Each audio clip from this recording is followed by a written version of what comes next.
Hola, queridos amigos, ¿cómo están ustedes? Muy buenos días. Bueno, como hoy es viernes, pues hoy nos toca otra vez a todos nuestro programa Debate Fiscal. Ya estuvimos debatiendo antes de entrar y ya casi nos íbamos a agarrar a golpes, pero obviamente entró la cordura. Y primero, obviamente, presento a mi querido amigo, doctor Carlos Burgoa. ¿Cómo está usted, Carlos? Muy bien, muchas gracias. Y aquí, como bien decías, ya estábamos haciendo debates y se va a poner interesante. Se va a poner interesante. Y como nos quieres presumir, ¿qué es lo que está? ¿En dónde estás? ¿Estás en Italia? En la ciudad de Camerino, Italia. ¿En donde estudiaste tu postdoctorado? Doctorado, un segundo doctorado. Un segundo doctorado. Uno entra por ahí, hay un patio muy, muy bonito. Así de donde veo de este lado están las aulas muy bonitas. Si a alguien le gusta la antigua escuela de jurisprudencia, bueno, pues esta es en grandote, ¿no? Porque es lo que trajeron de Europa, el estilo europeo, muy bonita. Y no estoy presumiendo nada y no me creo nada, por supuesto. Pero en fin, también vamos a saludar como siempre a mi querido amigo Sergio Abarca. ¿Cómo estás, Sergio, amigo? Bien, hola, muy buenos días. Y Carlos, dices que es antigua, empezando por la fachada, sí se ve que es antigua escuela de jurisprudencia, no hay duda. Pues gracias, buen día y un saludo y un abrazo a todos los niños que nos ven y nos hacen el favor de estar con nosotros en este momento. En serio y muy sinceramente, felicidades a todos en este gran día. Y no perdamos la sonrisa y ahora nos toca y continuamos. Ya no me desvío más. Entonces, pues te vamos a tener que saludar al niño del grupo, que es mi querido amigo Francisco Javier Martínez Ibáñez. ¿Cómo está, criatura? Bien, yo hoy hago que no oigo, ¿eh? Felicidades a todas las mujeres que traen un niño adentro, ¿verdad? Y también a los amigos que llevan un niño adentro. Claro, todos llevamos. Todos, sí. Así debemos de vivir, por supuesto. Bueno, pues a ver, Carlos, entremos para que cada quien ponga sus guantes para poder debatir este tema que es tan importante. Y obviamente ya había que ver en forma específica alguna reglamentación, si eso es lo que quieren, y la tenemos aquí con mucho gusto para que nuestros alumnos también la vean. Bueno, yo, si me lo permiten, tengo dos curiosidades de la reforma, mejor dicho, 2 puntos. Claro, hay varios, ¿no? Pero por tocar el tema, pues abordaremos hoy, si es posible, 2. Y el primero es esta idea que no venía en la iniciativa de noviembre de 2020, que posteriormente se da a conocer en tanto que un aliciente o una manera de atemperar la fuerza de lo que es la desaparición de la subcontratación laboral, entre comillas, porque va a seguir hasta diciembre para pues todo lo que es gobierno. Ya ven que a ellos les inicia la reforma hasta el 2022. Entonces, pues bienvenidos todavía los fondos que por ahí puedan salir.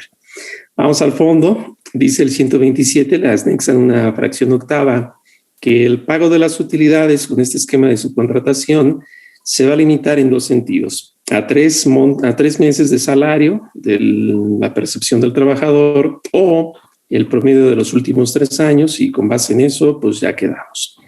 Entonces, la idea hipotética que bien puede pasar, me refiero a estas empresas que con poco hacen mucho, como fuese una empresa de aplicaciones o todo lo que es esta cuestión cibernética. Sabemos que los desarrolladores no requieren una plantilla millonaria y con poquito pueden ganar demasiado. Pregúntenle a Bill Gates, pregúntenle a todos aquellos que han sido exitosos. También puede pasar en México. Si yo tengo como empresa una utilidad de 10 millones de pesos, conforme a la comisión sabemos que sigue siendo repartible el 10%. Quiere decir que yo repartiría 1 millón de pesos. Pero si yo tengo 10 trabajadores, cada uno gana 10,000, en esa lógica de la reforma estarían topados por máximo sus utilidades a 30,000 cada uno. Si tengo 10 trabajadores, en total debería repartir 300,000, pero yo tengo de utilidades a repartir 1,000,000. Entonces le restamos los 300,000 porque es el límite de ley. Y la pregunta es, ¿qué hago con los 700 que todavía me quedan en la bolsa?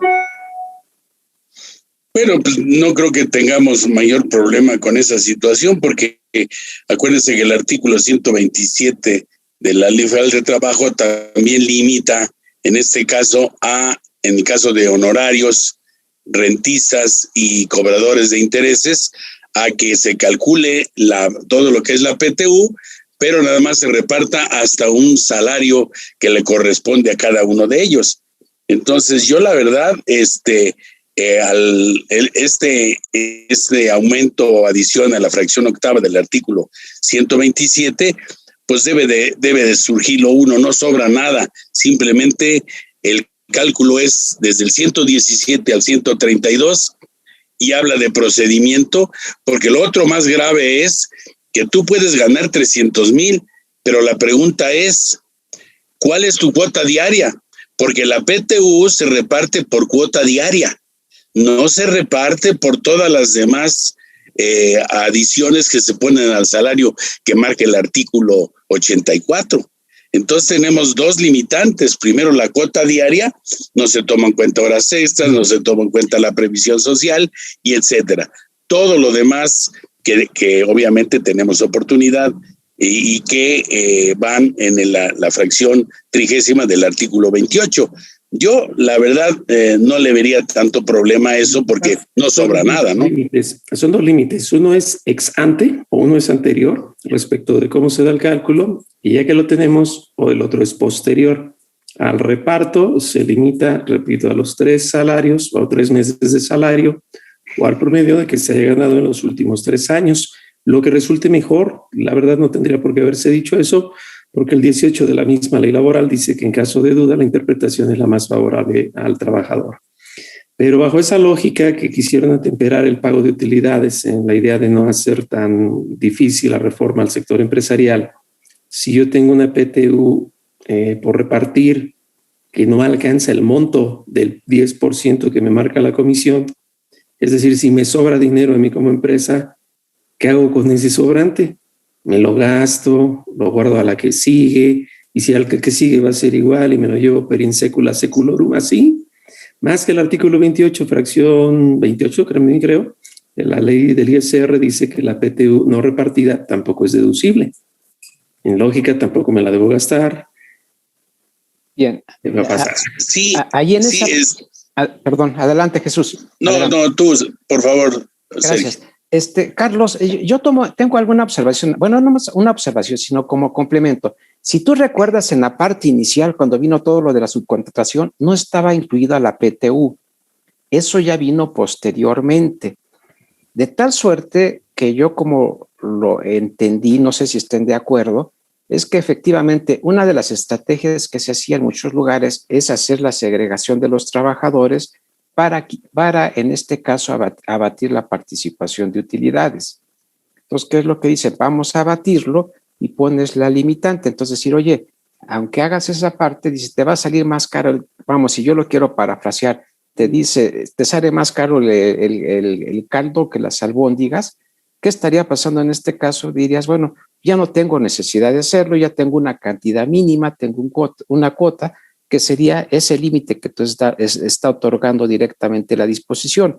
Y si vas con el antecedente que estaba manejando Jesús, como está planteado, pues tendrías esa cantidad que enterar como tal. Ahora, para efectos prácticos, si tú recuerdas, tenemos 2 PTUs, la de vengada, que esa es no deducible para las personas morales, o sea, es no deducible como tal. Y lo que haces tú deducible, no como deducción autorizada, sino te permite disminuirla técnicamente, es la que tú tienes pagada.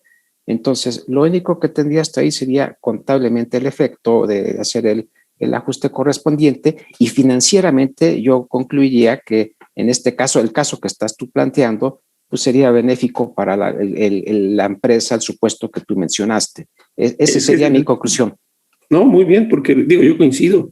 O sea, la idea que tenía inicialmente esta reforma de beneficiar a los trabajadores, digo, me queda clara la lógica que ponen si yo fuese una Coca-Cola, una constructora, porque pues al traerme más gente que anteriormente me convenía por su contratación en otro lado, si me la voy a regresar, si la voy a repatriar, pensémosla así, entonces uno de los beneficios es que pues no me salga tan caro al momento de las utilidades, ya le pusieron un límite y hasta ahí vamos bien, es plausible. Pero el caso así suelto, porque bien puede pasar también, que alguien con poquito personal, vuelvo a insistir, un ejemplo de este tipo de empresas, cuando me sobre, y si es mi ritmo de trabajo normal, y cada año me sigue sobrando, en ese caso que yo platico, me parece que entonces no se pudiera lograr el beneficio que se busca a los empleados, porque a lo mejor faltaría otra más, ¿no? Una hipótesis alterna sería, y en caso de que hubiese un sobrante pese a los límites señalados, de todas formas ese 10% no se lo puede quedar el patrón, o será igualmente repartible, algo así como es que eso hubiese faltado, ¿no? Creo yo, para acabar de afianzarlo, porque si no queda suelto, es un balón suelto como en el americano, y ahora sí cada quien interprete como quiera, y ahí nos vamos a pelear, ¿no? Más tiempo en la práctica. Pero fíjate que... Adelante, sí, Javier, sí. Tú. Yo no le veo mayor problema, porque de hecho el haber incluido esta nueva fracción fue eso, o sea, fue que no estuviera tan duro el madrazo de la PTU. O sea, oye, espérate, ¿por qué tengo que distribuir el 10% de PTU? No, está bien, te voy a dar chance que distribuyas con un tope de hasta 3 meses de sueldo o el promedio de los últimos 3 años en el caso de que hayas distribuido más. Si eso te da el 1% de PTU, eso es lo que repartes. O sea, ese fue el espíritu de esa parte de la reforma. Lo mismo ocurría ya con esta PTU limitada de 1 mes de salario. O sea, ahí también tenemos algunos tipos de empresas, un despacho de abogados que tiene 2 empleados, bueno, tendrán una PTU hasta de 1 mes de salario, ¿verdad? Y ese mes de salario a lo mejor les representa el 0.07% de su utilidad fiscal. Ellos no tienen por qué pagar el 10% de PTU. Así lo veo de sencillo. Claro que no. Fíjate que aquí me voy a permitir obviamente ver esta fracción tercera del artículo 127. El monto de la participación de los trabajadores al servicio de personas cuyos ingresos deriven exclusivamente de su trabajo, obviamente, y el de los que se dediquen al cuidado de bienes que produzcan rentas o al cobro de créditos y sus intereses, no podrán exceder 1 mes de salario. Si nosotros vemos obviamente a contrario censo, esta situación, y ahora la vemos por lo que respecta a lo que está modificándose aquí del artículo 127, fracción octava, en donde obviamente dice el monto de las participaciones de utilidades tendrá un límite máximo de 3 meses de salario de trabajador o el promedio de la participación recibida en los últimos 3 años. Ya se nos perdió, mi querido maestro. Se nos perdió. Y los últimos 3 años. Sí, ahí lo único que pudiera, perdón, Carlos, adelante, adelante. Lo único que pudiera pasar es que al sacar tú el promedio de los últimos 3 años, ahí puede que sea mayor o menor, pero te dice uno o el otro al ponértelo. Ese pudiera ser nada más la variante, pero no sé si estés de acuerdo como lo estamos viendo, digo, porque tú eres en este caso, manejas la parte de jurídica, pero yo lo siento, y digo, no es de sentir, pero como veo la disposición, digo que no es mucho de interpretación en este caso, ¿no, Jorge? Carlos, adelante. Coincido porque, mira, como bien dice Javier, no tendría por qué ser problema. Aquí más bien el tema al que yo iba es si este caso de los despachos o profesionistas, ¿no?, que por su cuenta tuviesen alguien trabajador y el máximo es un salario, queda un tanto claro porque pues como patrón, persona física, pudiera más quizás pensarse así, pues como que no tiene la fuerza de una empresa como corporativo. Pero ese es el caso de excepción que siempre señala, recuerden, la excepción confirma la regla. Ese es el caso de excepción. Aquí lo malo es que ahora los 3 meses como limitante o lo percibido como promedio en los últimos 3 años, ahora esa es la regla general, lo que hace chiquito prácticamente desaparecer al 10% que señala la comisión. O sea, vamos, si es en ese sentido, no se logra verdaderamente lo que supuesto buscaba la reforma, beneficiar a los trabajadores, porque pues entonces el patrón va a tener todavía más dinero. Si ese es el acuerdo, entonces se revela con más fuerza que lo único que buscaban era el pago de impuestos, aunque ahorita lo vamos a ver porque también se confunde un poco por ahí el 15 del Código Fiscal, ¿no? Pero sí. Ok, a ver, antes de que regrese mi querido maestro Milla, déjenme platicarles algo, queridos amigos, que es muy importante. La reforma de la eliminación de la subcontratación laboral, que después no queda tan eliminada y trae ahí todo un tema, es el 23 de abril. A partir de la vigencia del 24 de abril, sábado 24 de abril, tenemos 30 días para que la Secretaría del Trabajo y Previsión Social emita disposiciones de carácter general para ver cómo le vamos a hacer con todos estos puntos que todavía no nos quedan claros. Estas disposiciones en ningún caso pueden ir más allá de lo que ya dicen las propias leyes. Sin embargo, sí nos van a aclarar varias cosas. Entonces, no tomen decisiones todavía. O sea, esto es muy importante. Tenemos 2 o 3 clientes que ya rapidito dices, oye, ya, pero rapidito, esto urge. No, espérate, no urge. Mientras no tengamos estas disposiciones, no entendemos qué es lo que está ocurriendo. Y nos está pasando eso. Cada vez que discutimos cualquier punto, tenemos 5 personas, 5 criterios diferentes y cada quien defiende su propio punto. Lo que yo defiendo es que el espíritu de la reforma es prohibir los servicios de subcontratación de personal, o sea, pero no los demás servicios. Y lo que se elimina es la subcontratación incluida en 2012 en la Ley Federal del Trabajo. Pudieran ayudarnos, por supuesto, la parte de los criterios que se sacaron para las retenciones de IVA, en qué caso sí retenías, en qué caso no retenías, aunque la ley quedó gandallísima. Pero en este momento alguien dice, oye, voy a tomar esta decisión porque va a ocurrir esto y esto y esto, y ya vi mi objeto social y entonces ya no puedo subcontratar, y tú dices, eso no es cierto, espérate. No es cierto. Si yo ahorita contrato un servicio y como mi despacho es pequeño y pensemos que soy una empresa que limpia lavadoras. Yo tengo a mis trabajadores, voy a limpiar lavadoras y de repente me dicen, oye, quiero que limpies una capacidad que yo no tengo. Yo puedo subcontratar a otros talleres de lavadoras para que me ayuden con eso. Eso sí se puede. O sea, oye, pero están haciendo algo que es tu propio objeto social. Sí, pero no me están subcontratando personal. O sea, eso no entra dentro de ese punto. Y eso tiene que ser aclarado dentro de las disposiciones de carácter general. O sea, podemos pasarnos mucho tiempo discutiendo de qué es lo que dice el tema, porque servicios especializados no le dieron no dijeron qué es servicios especializados. Como que tienes que intuirlo viendo todas las disposiciones y ahí es donde todos terminamos sin ponernos de acuerdo.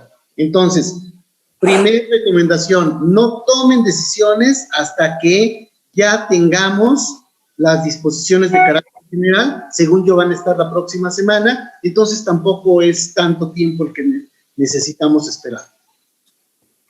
O sea, lo que estás diciendo, Javier, es ocupemos el sentido común en el sentido, en la parte empresarial y financiera, ¿no? Para efectos prácticos. Es lo que tendríamos que estar haciendo en este momento. Yo lo que estoy diciendo es que no sean precoces. Ya los acusan de precoces en otros lados, que no los acusen de precoces con estos cambios. Pero yo creo que muy de la mano con lo que dice Javier, y esto es importante, recordemos que ya dejó de ser autorización, por lo tanto ya solo es un registro, pero esto es bien importante por lo siguiente, no es un derecho de petición para que la gente no espere al estilo de devoluciones, que me digan que sí, o que va a pasar. Si lo queremos ahora sí que mimetizar con ideas que conozcamos en la práctica, es como una compensación, así como la compensación solo es un aviso. Bueno, el registro es solamente el dar seguimiento a aquello que nos piden quiero yo entender que el registro sea por internet, pues además de la pandemia es la lógica de un registro, desde luego sujeta a revisión, pero no es un derecho de petición, o sea, no va a haber negativa ficta, no se esperen quizás una respuesta, la pongan, pero solo de clic de recibido, como una acusa de recibido, pero no va en ese sentido de rogatorio, es al punto que voy, como le llaman los españoles. Simplemente es un registro y se acabó, para que no vayan a complicarse o a tirarse del segundo piso. Tienes 20 días para que te contesten, después tienes 3 para volver a solicitarlo, y si no te contestan, te lo van a dar como positivo. Van a emitir reglas que todavía faltan, van a emitir reglas de que en qué consiste ese registro, ¿de acuerdo? Como decía, yo desgraciadamente mi computadora aquí estaba necia en reprogramarse, a lo mejor sigue necia, los oí por el celular. Aquí es importante entender que una de las cosas se divide en 2. Uno, que es la subcontratación de personal, y otro es la subcontratación de actividades empresariales especializadas, en donde esa parte de la especialización, por eso se permite la insourcing. ¿Por qué? Porque es muy diferente, no es ni el objeto y es totalmente diferente. Por eso en la parte de una holding, por ejemplo, a lo mejor se puede totalmente todo este tipo de servicios.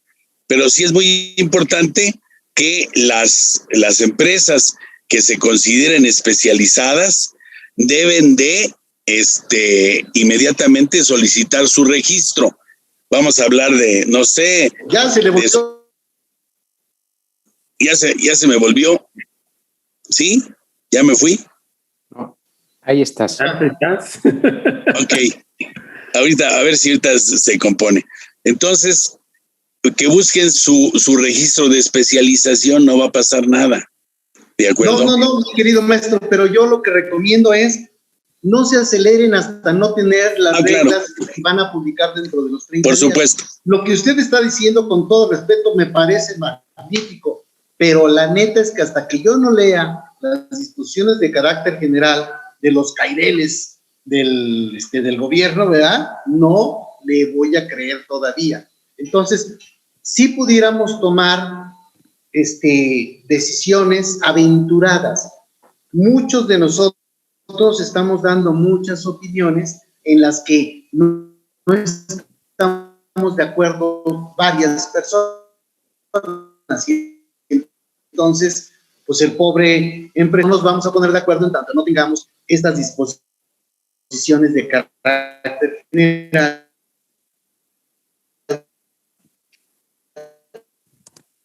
que, según yo decía, lo de mayo. Pues bueno, habrá que estar muy atentos de eso. Sí, adelante, Carlos. Aunque a mí luego me surge también otra duda que platicábamos antes de arrancar el programa, y es porque sabemos que aunque en forma se divide en 3, ¿no? Se decanta en 3 y lo agradezco mucho con la ayuda de mis alumnos.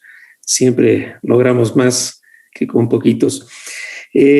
Uno de los transitorios que me llama la atención es el cuarto, que señala este cuarto transitorio, que pese que la regla general conforme al 41 reformado es que al momento de transferirse por sustitución patronal trabajadores implicaría también pasar los activos, esto es forzar una enajenación que sin duda también pagará impuestos. Por primera vez, dice el cuarto transitorio, se tienen 90 días para hacer esta transmisión de trabajadores sin que tenga que pasarse los activos. Como que de manera excepcional, la primera va gratis, podamos decirlo así. No hay que pasar activos y pues salimos bien.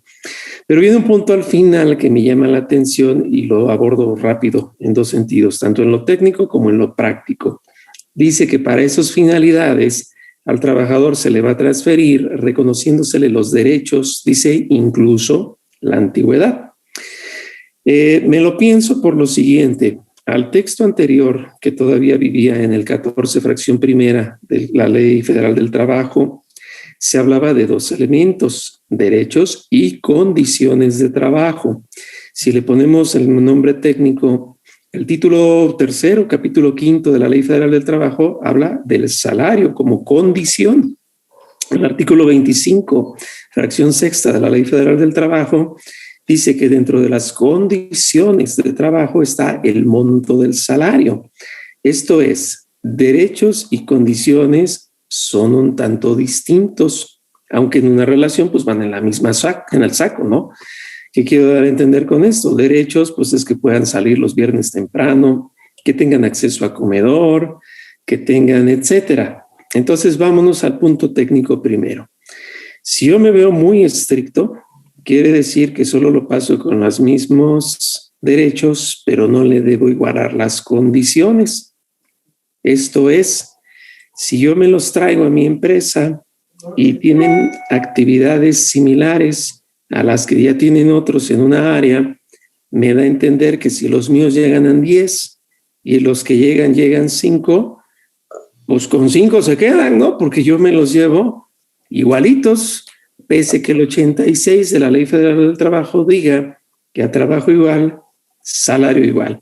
Entonces eso pareciera una antinomia, porque yo les diría, yo cumplí, y dado que los de outsourcing están descompuestos en sus salarios porque se los dividían entre que el pago del sindicato y el pago de la SA, yo me traje el lado de la SA.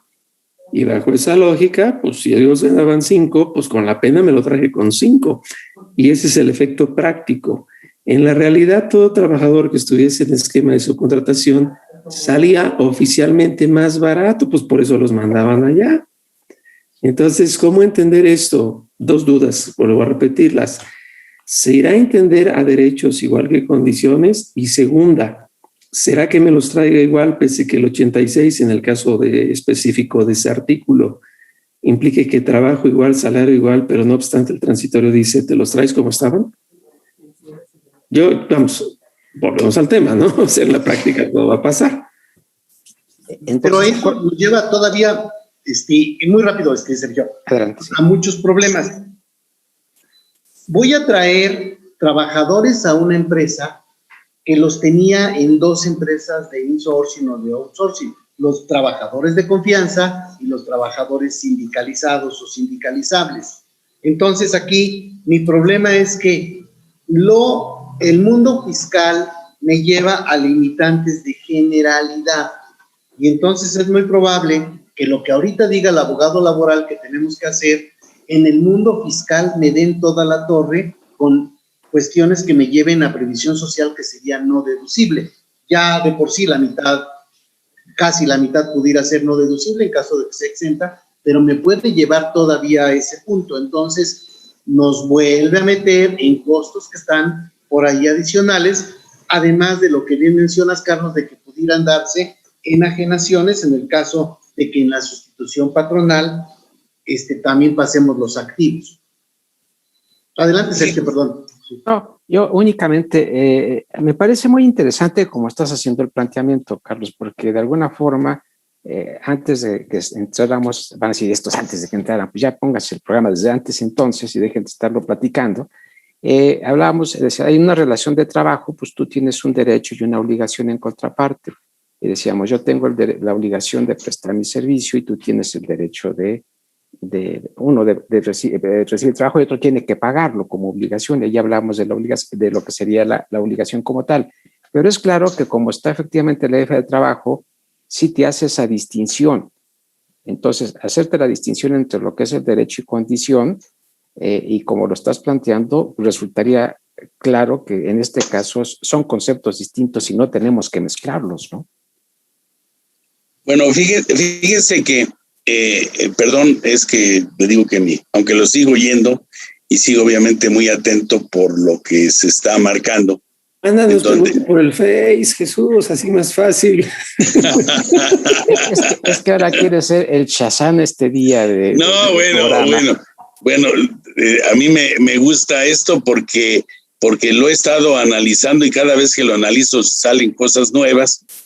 Y obviamente, si tú estabas marcando, Carlos, obviamente en el caso de este cuarto transitorio, de lo que es esta ley, Aquí lo tenemos y tal cual. Dice, para fines de lo dispuesto en el artículo 3, el artículo 41, obviamente estábamos hablando de la sustitución. Dice, tratándose de empresas que operen bajo un régimen de subcontratación, no será requisito la transmisión de los bienes, como tú estabas marcando, siempre y cuando se haga dentro del plazo de 90 días naturales de la entrada en vigor del presente decreto. Siempre que la persona contratista transfiera a la persona beneficiaria a los trabajadores en dicho plazo.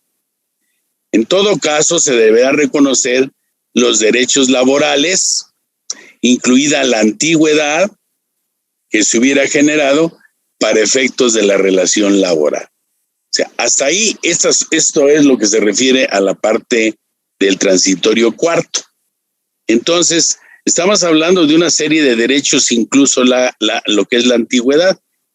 Y bien marcabas, dices, bueno, no es porque necesariamente sea en los que sea la subcontratación de personal o el outsourcing, sea con menos salario. También no puede ser la generalidad, ¿de acuerdo? Lo que pasa es que probablemente, y la mayoría lo hacía, parte les daba como salario y parte les daba como prestaciones, ¿de acuerdo? Y ahí amalgamaba las dos situaciones. Ahora, ¿qué va a pasar para que, como dice mi querido amigo Francisco Javier, para que obviamente nos alocamos en hacer alguna situación, si necesariamente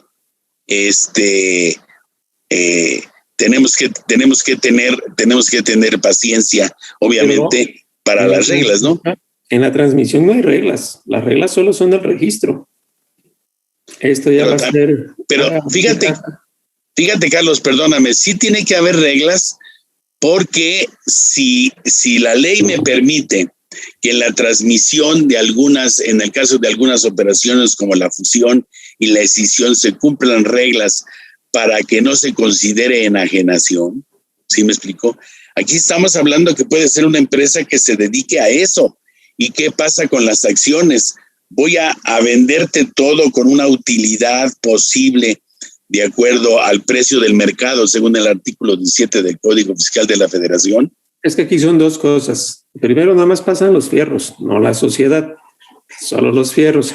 Segundo, a diferencia de lo fiscal, que la autoridad se da manga ancha y legisla cada que quiere, sí, dentro de las normas de detalle, pero aun cuando no le llamen, aquí en lo laboral solo es cuando se lo dice la ley. ¿A qué quiero llegar con esto? Para que la gente esté bien preparada, porque esto no va a ser motivo de detalle por reglas. Esto ya no se lo encargaron a la Secretaría del Trabajo. No obstante, tiene que ser con el ánimo. Vuelvo a insistir. Así como en lo fiscal el 5 es el referente o el eje férreo para interpretar las leyes, en lo laboral es el 18, y dice que en caso de duda será lo más favorable al trabajador, además de que es el principio pro persone del artículo 1 constitucional, segundo párrafo. Mi punto de vista, pero solo es el mío, personal, sería transfiérelos. Si al transferirlos, si llegan a un lugar de trabajo en donde hay otros que hacen lo mismo, pero ganan más de lo que tú traías, ponlo a lo que estén a más. Artículo 86 de la Ley Federal del Trabajo, y échalos a andar, reconocerles la antigüedad y todos felices. Creo yo que se debiera hacer la interpretación, pero insisto, solo lo que yo pienso. Habrá que ver cómo funciona lo demás, porque pues estás forzando propiamente a una alza de salarios, que es lo que busca la ley, ¿no? Y todos esos detalles que habrá que estar atentos.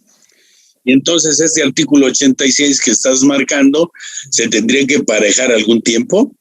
Porque el artículo 86 es muy claro. A trabajo igual desempeñado en puesto, jornada y condición de eficiencia también iguales, debe corresponder a un salario igual, así tal cual como lo dice el artículo 86, obviamente, ¿verdad? Entonces, la segunda, entonces, tiene que haber reglas para ver qué va a pasar con esas personas, como en el transitorio, y que estábamos platicando, en el transitorio también está todo lo que es el riesgo de trabajo, porque son diferentes, ¿de acuerdo? Muy diferentes. Aquí viene un tema, digo, perdón si recrudezco lo que platicábamos al inicio. Si la inercia es pensar que siempre es lo que más favorece al trabajador, ojo, porque cualquiera podría decir en el ejemplo pasado de las utilidades, si esa es la inercia, yo tengo un 10, pues para eso existe la comisión, para marcar un 10, entonces si te sobra, también dales lo que te sobra, si esa es la inercia de pensamiento, porque si no se los damos, la diferencia de lo repartido entre el 10 es una deuda que jugaría para ajuste anual por inflación. Entonces, no, y aparte, sería un ingreso acumulable si no lo repartes. No, la condonación, quito, remisión de deuda es un ingreso acumulable. Entonces, digo, no es deducible, ¿no? Por eso es que es no deducible. Pero sería un ingreso acumulable. Si vas a reducir o vas a quitar o vas a disminuir lo que vas a repartir, ¿qué es lo que pasaría en la PTU? Que no repartes este año y lo repartes el año siguiente con los trabajadores que existen. Si no hay trabajadores, ¿qué pasa con eso? Que se considera un ingreso acumulable, por supuesto. Ahí, perdón, Carlos, ahí yo veía, Jesús, cuando tú creas el registro y creas el pasivo de lo que es la PTU, efectivamente lo mandas a gastos y es un gasto no deducible. Entonces, si cuando creaste el gasto fue no deducible, cuando viene la contrapartida, pues sería no acumulable. No sé qué opinen ustedes en ese sentido. Bueno, entonces seguiría en el no deducible, ¿no? Sí, yo creo que el criterio está bien clarito, como lo dijo Javier. Para la PTU se acabó. Así como hay un máximo de despachos al máximo un salario mínimo, ahora la regla general para todos es un máximo de 3 salarios y poco a poco sabremos que irá desapareciendo la idea de ese 10%. Y en este segundo, insisto, solo es mi opinión, salvo la que ustedes tengan, si te traes trabajadores que ganaban menos, igualalos, si es que comparten las mismas tareas de los que tú ya tienes, y adelante, le seguimos. La primera es gratis, no hay que pasar fierros, ¿no? Como diríamos, la primera va por cuenta del que hizo el cambio, definitivamente, ¿no? Va por mi cuenta de ir al Estado. Va por mí, ¿no? Tenemos que ir a corte, ya se nos están yendo los tiempos, y regresemos un poco a ver algunos ejemplos qué pasa cuando yo tenía outsourcing bueno, qué pasa cuando tenía outsourcing malo. O sea, por ahí es donde hay muchos problemas, aparte de los que ya aquí se vieron las puntas del iceberg con la parte de que son sueldos diferentes, que es personal eventual de repente, o sea, pueden haber muchas cosas. Entonces, vamos a corte si son tan amables. Bien, regresamos. Alejandro Guzmán está con nosotros, está Alba Cervantes. Exacto, es mi duda, ¿qué hacer con la diferencia que no le voy a dar al trabajador? Esperanza Martínez, Esteban Elizalde, Saúl Asmar dice, si un outsourcing que estaba simulando y está pasando su personal a la empresa correcta, es decir, a la empresa en que sí generaba las utilidades, ¿pueden los trabajadores exigir las utilidades no pagadas de esa empresa que habían utilizado este outsourcing para no pagarles? Es decir, la PTU de años anteriores que generó, pero por tener un outsourcing simulado no las pagó. Es que allí, perdón mi querido maestro, ese es uno de los problemas que está muy recurrente en muchos casos. Sí, claro. Aquí, Saúl, nada más entendamos una cosa, salvo tu mejor opinión.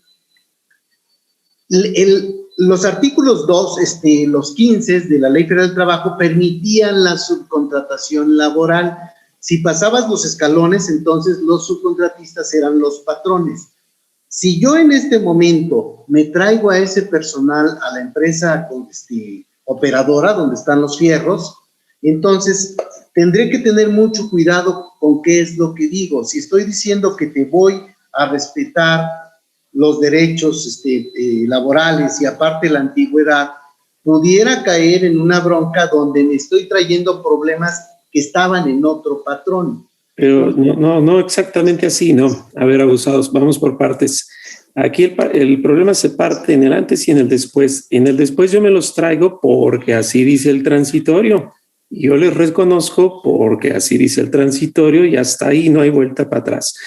Pero eso no quiere decir que los pecados del pasado ya se eliminaron. Incluso una recomendación a todos, no porque se elimine la subcontratación, olvidémonos de ellos. Generaron efectos legales y van a seguirlos generando. ¿Qué tendríamos que hacer? Conforme al efecto anterior, había dos tipos de patrones: el patrón de facto y el patrón de jure. Patrón de facto era el cliente y el de jure, pues el que estaba ante el IMSS. Si no se cumplían, como bien dice Javier, los 3 requisitos, entonces el de facto pasaba a ser de jure, es decir, pasaba de ser cliente a cliente patrón. Habría que estar muy atento a quien nos hace la pregunta de si se cubrían los requisitos, porque una de las tantas consecuencias es que si no los cubrían, se volvían patrón de jure, no tenían cobro de IVA y tenían que dar aviso de actividad vulnerable por la ley de lavado de dinero, entre muchas otras. Tenían que pagar utilidad incluso. Entonces, en esa lógica es, si se cumplían, pues ni modo, ¿no? Pues estaban en orden, quiere decir que trabajaron bien. Si no, por favor, exíjanles todas las utilidades. No es un tema que ya se cierra la puerta, al contrario, hay que entrar al detalle para ver si se cumplían o no. La respuesta, yo siempre les digo, es depende. A la gente se me queda comiendo, diga jarabe de palo, ¿de qué depende? Pues de si cumplían todos los requisitos, ¿no? Como dice Javier. Claro, porque se vienen con todo, con todas las derechos y obligaciones. Estábamos hablando de la antigüedad y la antigüedad lleva aparejado todo esto que estamos platicando. Entonces, y de esas había montones, la mayoría estaba haciendo eso. Entonces, ahora, sí, perdón, aquí nada más, es muy importante que esto se analice, pero con lupita, o sea, o con lupota, o con una lupa del tamaño que quieran, porque pudiera ser que cometamos un error que entierre a la empresa, o sea, la podríamos estar envenenando y terminaría esa empresa tronada. Entonces, aguas, Saúl, sí, yo sí considero que ahora sí que pusiste el dedo en la llaga. Adelante, mi querido maestro. Así es. Dice Ocitre, la PTU del año 2020 sigue con las disposiciones anteriores, ¿verdad? Claro. Acuérdense que esto entra en vigor. Ahorita vamos a ver la parte escalonada. Teniente Dan. Perdón, querido maestro, aquí nada más. Inclusive pudiéramos hasta decir que la PTU hasta el 23 de abril tiene disposiciones específicas. Y pues ya ahí nos metemos a más detalles, pero eso tendríamos que tomarlo en cuenta por si hubiera diferencias de un lado a otro. Claro, porque si los traemos para acá, entonces ver los días y se toman en cuenta los días de que antes de que estuvieran con nosotros y los días de posteriores. Y eso viene a tener un problema muy grande con los trabajadores que tenemos, porque ahora si antes le tocaban 20 pesos, ahora les van a tocar 10 pesos, porque obviamente se va a repartir entre más trabajadores. O sea, de verdad, no está tan sencillo. Ricardo Cárdenas, buenos días, doctor Burgoa, saludos desde Ensenada, tu amigo Ricardo Cárdenas. Villarufe Asesores manda saludar obviamente cariñoso y muy eficiente a Sergio Abarca y a Martínez Ibáñez, y como al doctor ya lo saludaron, pues también a él no hay rencores. Mar GDBC, saludos. David Vázquez, tengo la duda, ¿es verdad que un fideicomiso no está obligado a repartir PTU? Pues el fideicomiso depende de qué tipo de fideicomiso, porque tiene que cumplir las obligaciones. Debe ser fideicomiso empresarial, y si es patrón, cuando hay un patrón y hay actividad empresarial y hay una utilidad, hay PTU. Pero claro. Abusados por esto. Pongo un parangón para dejarlo claro. La AMP mercantilmente es solo un contrato y no deja de ser solo un contrato. Es un contrato de amentis, digamos así. Para efectos fiscales, solo en efectos fiscales paga como si fuera persona moral. Pero si la AMP llega a tener ganancias, no debe repartir PTU porque no es persona moral. Dicho así, para el fideicomiso. El fideicomiso no es una persona moral, que quede muy claro, es un contrato que está regulado por la Ley General de Títulos y Operaciones de Crédito y todo lo que conocemos, Código de Comercio y su acompañamiento y todo lo demás, me refiero entre los documentos que salen y todo. Entonces, ojo, no hay que hacer sinonimia entre la parte fiscal y la parte laboral, mercantil. Claro, aparte el fideicomiso es como una administradora. Realmente quien realiza la actividad es la propia actividad empresarial, que es la que tiene que cumplir las obligaciones, ya siendo persona física o persona moral, por supuesto. Cita Hernández, saludos maestros. En 2021 va a haber PTU, va a haber PTU, la que se reparta de los servicios y la que le tocará de la operativa. Sobre cuántos días se calculan, que es lo que estamos platicando, pues tendríamos que ver si viene con todo, pues tendría que ser en principio desde 1 de enero, no cuando se traslade, ¿no? Entonces, pues faltan muchísimas situaciones obviamente que ver. Más bien mi consejo es falta leer la ley laboral, la ley federal del trabajo. Ahí está. Claro, no, oye, si no conocemos esto, no conocemos nada, por Dios, de lo que estamos hablando. Así sí, por supuesto. Dice, cuando los trabajadores pasan de un outsourcing a la empresa del factor, no es factoraje financiero, será, en este caso sería del outsourcing. El factor de la integración del IMSS para el IMSS debe ser el de un nuevo trabajador o reconociendo las prestaciones de antigüedad. En el outsourcing se finiquitó la relación laboral y es la primera vez que se registran empleados en la propia empresa. Pues otra es de que diga, ¿sabes qué? Aquí está tu liquidación y vámonos. No, pero de que yo me traiga a un trabajador del insourcing o del outsourcing a la empresa, si le estoy reconociendo derechos laborales, tal vez le esté reconociendo que ya tiene 14 días de vacaciones, por ejemplo, con una prima vacacional de tanto. Eso es lo que integra el factor de integración para el salario diario integrado. Entonces, automáticamente al hacer esos pagos, el factor de integración se va a elevar y se tiene que determinar en forma individual. O sea, todo al pasar sigue igual, no se mortifiquen mucho. No, pero ojo, aquí la clave es, volvemos al tema, la premisa inicial que bien comentaba Sergio. Si vamos a tomar por igual derechos y condiciones, va. Pero si no, cambia otro artículo transitorio para hacer uniformes, pues, en la decisión tomada. Claro. Cristian Landeta, buenos días. ¿Qué implicaciones tiene el texto redactado en el artículo 13 de la Ley Federal del Trabajo? Mencione, se permite la subcontratación de servicios especializados, puntos suspensivos, y la Ley del Seguro Social en su artículo 15A mencionó la contratación de servicios especializados. ¿Debemos entender que son conceptos iguales? Yo creo que no. Porque servicios especializados para el Seguro Social, según mi punto de vista, es de los trabajadores. Y servicios especializados como una actividad o un acto, nada tiene que ver. Esa es mi opinión.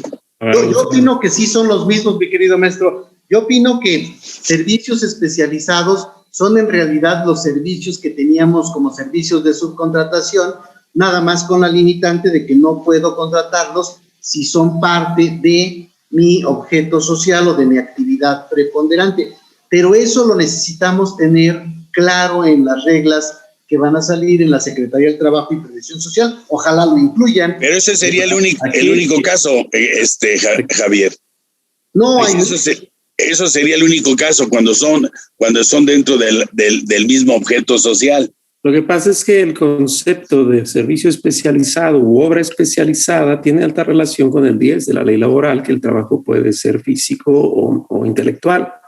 Un poquito más adelante, el eje que regula todo, incluso hasta lo fiscal, es el 12, 13, 14 y 15 de la Ley Federal del Trabajo. Tiene que manejarse al unísono, porque si no habría una disparidad. Pero el 12, 13, 14 y 15 ya están derogados. No, pues el 12 es el que prohíbe, el 13 es el que permite, el 14 es pero el que... Pero ya está, eso ya se derogaron. ¿De la ley laboral? Sí, por supuesto. ¿Esos son los que se reformaron? No, amigo. Bueno, unos se reformaron, pero otros Otros, por supuesto que en el primer, en lo que se manda. No, es que ya nos hicimos bolas. El 12 prohíbe, el 13 permite, y Sí. segundo párrafo habla del grupo de empresas. 14 y 15 aterrizan el tema del registro. Si los entendemos a los 4 en conjunto y no por separado, nos da la pauta de Seguro Social, de Infonavit y el 15 del Código Fiscal. ¿Te refieres al nuevo 12, 13 Sí, claro, y 14 y claro. 15? Entonces, Sí, bajo esa ok. inercia, como bien decía Javier, sí debemos entender que son iguales, aunque cada uno discurre para diversos fines. Ok. Pide un informe cuatrimestral, bueno, no cada cuatrimestre, sino si caigo en el cuatrimestre, aviso. El Infonavit es un poquito diferente, pero al final me lleva al 15D, que es lo que no surte efectos de deducción ni acreditamiento. Entonces, nada más Pero el 15, los 15 están derogados. a partir ¿De del acuerdo? 15, sí, hasta el 15C. A, B, C y D derogados, por supuesto. Pero el 15 no, o sea, están derogados los que permitían la subcontratación, que era el 15A, B, C y D. Así es. Entonces, y hay nuevo 15 y obviamente nuevo 12, 13 y 14, ¿no? Que sería la situación. Ahora, por lo que respecta obviamente a la entrada en vigor, nada más ver la situación de que quedaría de la siguiente forma, ¿no? Código Fiscal de la Federación, impuestos sobre la renta, impuesto al valor agregado, a partir obviamente del 1 de agosto. Este lo marca el artículo 1 transitorio. La Ley Federal del Trabajo, la Ley del Seguro Social y el Infonavit, 24 de abril. Y todo lo que respecta a la Ley de los Trabajadores al Servicio del Estado, que deberían ser los primeros en cumplir, hasta obviamente el 22, el inicio del 2022. Todo eso lo marca el 1 transitorio, obviamente, de esta ley. Sí, aquí Pero importante, mi querido maestro, va a entrar código renta e IVA el 1 de agosto. Y nosotros tenemos, para ya estar en orden, digamos, en Ley Federal del Trabajo, Ley del Seguro Social y Ley del Infonavit, tenemos 30 días para la Secretaría del Trabajo, hasta 30 días y después hasta 90 días. De ahí mi comentario de que deben ya sacar las reglas en la siguiente semana la Secretaría del Trabajo y Previsión Social, o tal vez hoy en la tarde. Ya ven que los viernes en la tarde Toca. Entonces, ¿Cómo has vivido? Si publicaran hoy ya las reglas de la Secretaría del Trabajo y Previsión Social, lo que va a ocurrir es que prácticamente empata todo para que esté ya vigente Ley Federal del Trabajo, Ley del Seguro Social, Ley del Infonavit y también renta, código e IVA a partir del 1 de agosto. O sea, sí, por eso las reglas tienen que salir ahorita para que se puedan inscribir, ¿no? Y cubrir los 20 días que quieren. Podría salir un poquito después, porque recordemos que lo fiscal, pues como que lleva toda la comodidad del mes, pero coincido con Javier, pues en ánimo de dar una mejor seguridad, pues si sale ya, pues yo creo que ya la deben tener también, pues está como los resultados de las votaciones de este año, ya también los tienen, así que no correremos mayor problema. Ya estamos para últimos comentarios, mi querido maestro. Si quiere yo me aviento el mío de una vez. Aviéntese algo que pueda ahora. Órale. Aunque sea completo, mi querido precoz maestro. El comentario, dice. Aunque sea el comentario nada más. Hay en nuestro país un ambiente desfavorable para la inversión, para los negocios. Eso se está reflejando en muchas cosas, pero más que hacer hincapié en ese problema, quisiera comentar algo que vale la pena. Sacaron un proyecto de impuesto a las herencias. Y ayer ya nuevamente mandaron a redes sociales un documento donde ya retiraron esa propuesta del impuesto a las herencias. Entonces, amigos, si ustedes en este momento les llega el proyecto de impuesto a las herencias, no hagan corajes, ya la retiraron. porque solo venía a tener un problema adicional al ambiente desfavorable para la inversión. Ese maldito proyecto de impuesto a las herencias hubiera hecho que el poco dinero que no se ha ido hubiera salido corriendo. Entonces, claro, ya lo retiraron, por ahí están los dos documentos, y entonces ya ni le estudien esa ley, para que ya no es necesario, por lo menos por el momento. 8.900.000, por ahí estaba el límite. Bien, mi querido amigo Sergio Abarca. Bien, pues gracias. Ahora sí que este tema de que comentabas, Javier, ya tenía antecedentes y lo han sacado anteriormente, pero bueno, afortunadamente fue una falsa alarma en este sentido. O sea, salió la prueba positiva y no hay embarazo en este sentido desde el punto de vista técnico que estamos comentando. Bien. No, cuando sale positiva sí hay embarazo, mi querido maestro. No, es que depende cómo la quieras ver. Bueno. Yo tengo otros datos, acuérdate. Es positivo para mí, diríamos, ¿no? No, ya regresando con toda la forma. Yo creo que en particular los puntos que estuvimos tocando creo que sería la parte inicial. No quisiera reiterar ya en la parte que estamos comentando, únicamente sí decir a quien nos hace favor y nos permite estar con ustedes y nos da su atención, vea con detalle cada uno de los puntos. Vamos a seguir tratando este tema, creo que posteriormente, y estaríamos haciendo ya algunos puntos específicos para la próxima sesión. Pues me pueden encontrar a mí en fiscosat-2010@hotmail.com. Adelante, Jesús. ¿A usted dónde lo localizamos, Javier? En taxday.com.mx o en Taxday México en Facebook, en Twitter, y por ahí anda por todos lados. Ok. Doctor Carlos Burgoa. Pues bueno, yo creo que el momento es muy importante, así como lo escuchamos a veces en la vida, ¿no? Que los problemas nadie los quiere, pero si le echamos ganas aprendemos mucho para el futuro. Lo mismo aplica ahorita. La oportunidad es, aunque lo dije y se oye un poquito fuerte, hay que leer la ley laboral, hay que estudiarla, más si somos ajenos a la disciplina del derecho, lo cual no es privativo solo de abogados. Falta leer la ley laboral porque no va a venir la Secretaría del Trabajo a ser el hada madrina para sacarnos de todas las dudas. Nada más le encargaron el registro y se acabó.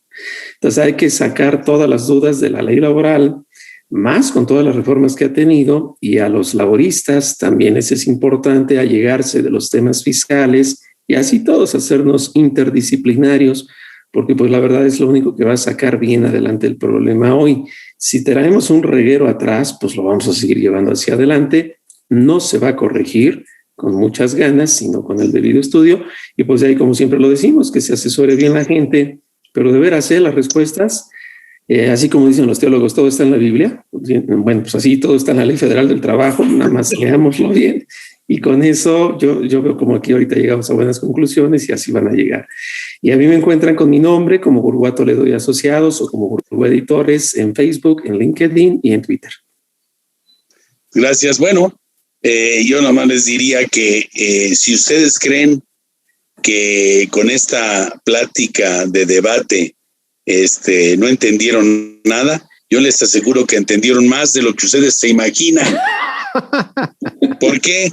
Porque la mayoría no se pone a hacer un análisis como el que aquí hacemos. No es lo mismo la exposición de un tema que un análisis sobre todo para mí, con tres grandes conocedores del tema como es Carlos, Javier y Sergio, por supuesto. Y bueno, a mí nada más me queda decir, su servidor amigo José de Jesús Millarufe, obviamente en millarufe@yahoo.com.mx, Arisbe Corporativo Jurídico Fiscal también en redes sociales, y obviamente darle las gracias a todos que han estado, y bueno, pues llegó al fin este programa, lo continuaremos otra tocada para que nos vuelva a tocar el próximo viernes. Agradezco muchísimo, obviamente, a la directora general de IMEFI TV, Jessica Rueda Rentería, a el equipo de producción o dirección de producción, a Luis Valiente y a Fernanda Cámara, a Nelly Bastida, gerente de Mercadotecnia, y principalmente a todo el equipo de producción que está en IMEFI, y a todos ustedes por estar con nosotros. Recuerden, nos vemos obviamente el próximo viernes en su programa debate fiscal.